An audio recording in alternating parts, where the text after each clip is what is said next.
Hello friends, welcome to my YouTube channel again. तो आज हम करने वाले हैं अग्निपथ का पेकिंग सार सारांश मुसम्मा। ये तीनों पार्ट इसमें हो जाएंगे। जो हरिशंकर प्रसाद हरिवंश राय बच्चन की बहुत ही फेमस कविता है, तो उसका आज हम सार सारांश मूल समेतना करने वाले हैं। तो अगर आपको वीडियोस पसंद आ रही है तो प्लीज़ वीडियो को लाइक शेयर एंड सब्सक्राइब कर दीजिए। धन्यवाद। तो स्टार्ट करते हैं। अग्निपथ मांग मत तक, ये कविता के लाइनें हैं। अग्निपथ से मांग मत तक।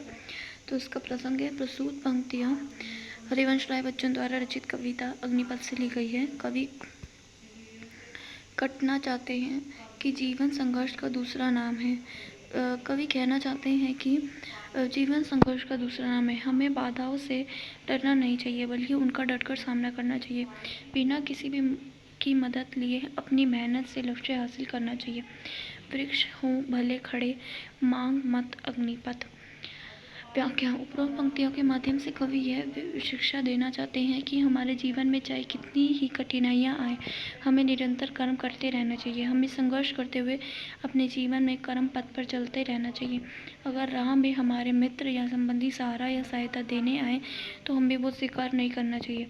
एक बार भी हमने वो सहायता तो ली तो हम कमज़ोर पड़ जाएंगे तथा कर्म पथ पर आगे नहीं चल पाएंगे। तू ना थकेगा कभी कर शपथ अग्निपथ। ये भी अग्निपथ की लाइनें हैं। तो इसका प्रसंग पहले वाला ही होगा। अब व्याख्या करते हैं इसकी। इन पंक्तियों के माध्यम से कवि यह शिक्षा देना चाहते हैं कि हमें अपने कर्म पथ पर चलते हुए कभी नहीं थकना चाहिए, चाहे कितनी भी परेशानी क्यों ना हो आए। अपना कर्म नहीं छोड़ना चाहिए। इंसान को अपने जीवन में ये दृढ़ निश्चय ये शपथ कर लेनी चाहिए कि वह कभी भी अपने कर्म पथ से पीछे नहीं मुड़ेगा, चाहे रास्ते कितनी ही कांटों से भरे यानी कठिनाइयों वाले क्यों ना हो। यह मान दृश्य लतपथ अग्निपथ प्रसंग, ये भी अग्निपथ की लाइनें हैं। इसका प्रसंग वही होएगा पहले वाला। व्याख्या करते हैं। उपरोक्त पंक्तियों द्वारा कवि कहना चाहते हैं कि व्यक्ति जब कर्म की राह पर चलता है तो उसे विभिन्न प्रकार की सामाजिक समस्याओं का सामना करना पड़ता है। यही जीवन है कि मनुष्य धूल धूप आंधी आदि सभी प्रकार की विषम परिस्थितियों का डट कर सामना करता है। इन सब कठिनाइयों का सामना करते करते पसीने एवं खून से लथपथ होकर भी दृढ़ता के साथ सच्चाई की राह पर आगे बढ़ता ही रहता है। ऐसा साहसी मनुष्य ही मुसीबतों को पार करके अपनी मंजिल को हासिल कर सकता है।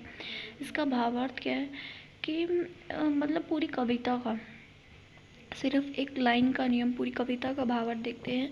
कवि हरिवंश राय बच्चन जी ने इस कविता में मनुष्य को आगे बढ़ते जाने की प्रेरणा दी है, क्योंकि कर्म पथ पर चलते चलते कई बार मनुष्य थक जाता है, आंसू बहाता है, श्रमहीन हो जाता है, घबरा जाता है, किंतु मनुष्य को किसी भी परिस्थिति से घबराए बिना दृढ़ इच्छा शक्ति के साथ अपने लक्ष्य को हासिल करने की दिशा में बढ़ते जाना चाहिए। तो ये था हरिवंश राय बच्चन की कविता का सार, अग्निपथ का सार। अगर आपको वीडियो पसंद आई हो तो प्लीज़ वीडियो को लाइक शेयर एंड सब्सक्राइब कर दीजिए। धन्यवाद।